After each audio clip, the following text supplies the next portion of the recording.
Hello everyone, I'm Dr. Kang.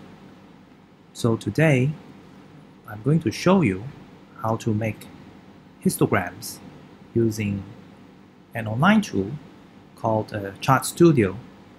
So this tool is available at this particular URL, chart-studio.plot.ly.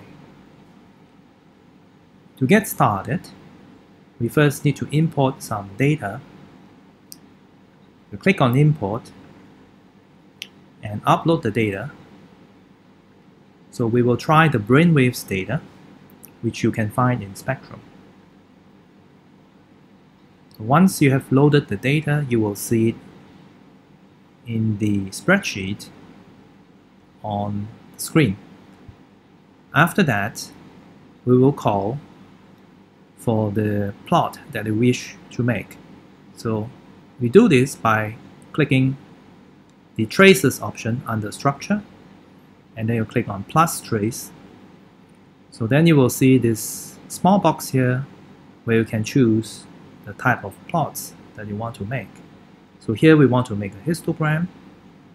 So we click on histogram, and then we can choose to put the data on the x-axis or the y-axis. So in this case, we only have the data values are on the x-axis. So we choose, there are two groups in the data. So we choose the first one, non-confined.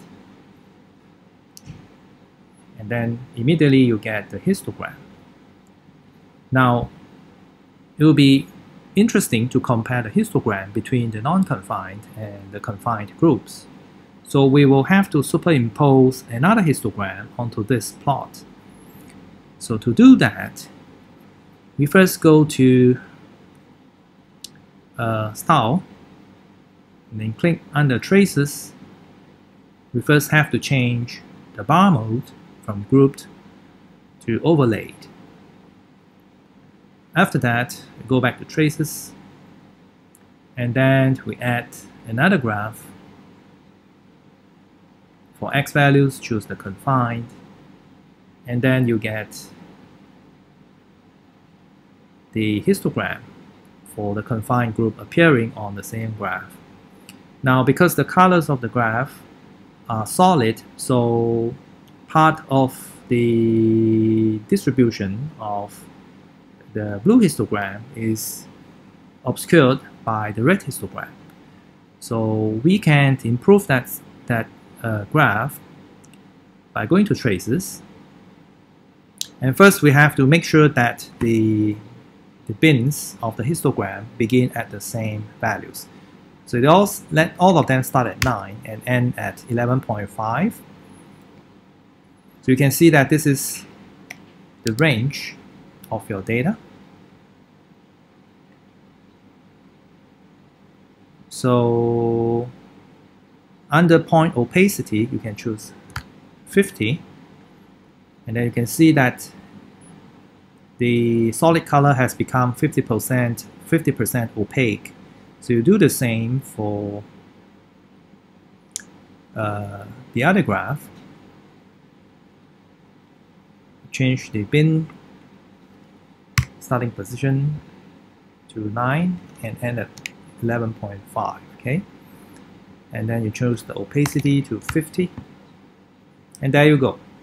Now it's very clear which part of the two graphs are overlapping. So this part is overlapping, but this part is, you can see clearly that the red histogram has more occurrences in this bin, whereas the blue histogram has more occurrences at this bin.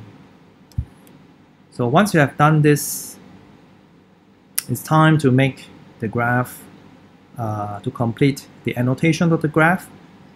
So the y-axis for this histogram will be the frequency.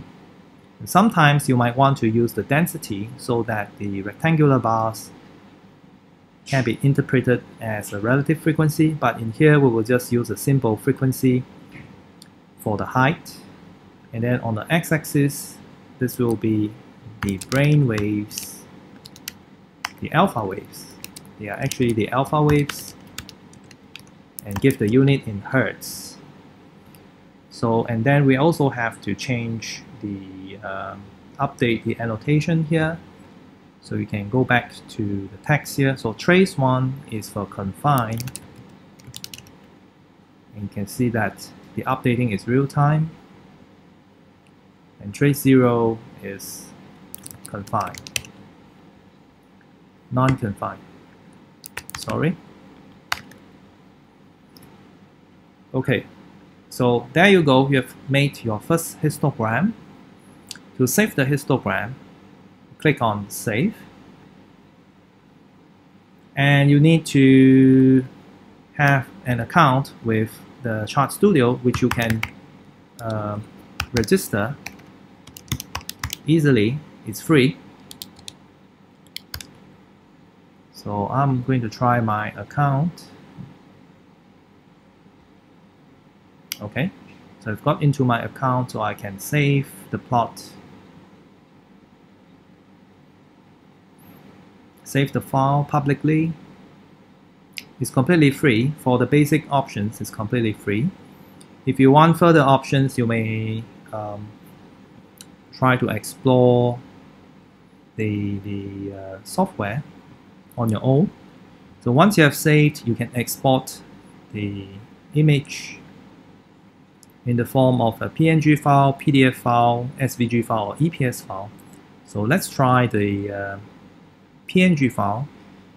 You can customize the size, or you can have it as size as displayed. So let's try the customized file size. So download. So download is immediate. Let's check the image. There you go. So your first histogram is completed in just about 5 minutes. So I hope you find this tutorial easy to follow. So you can use the histograms for visualizing your data easily in the future. Thank you for your attention.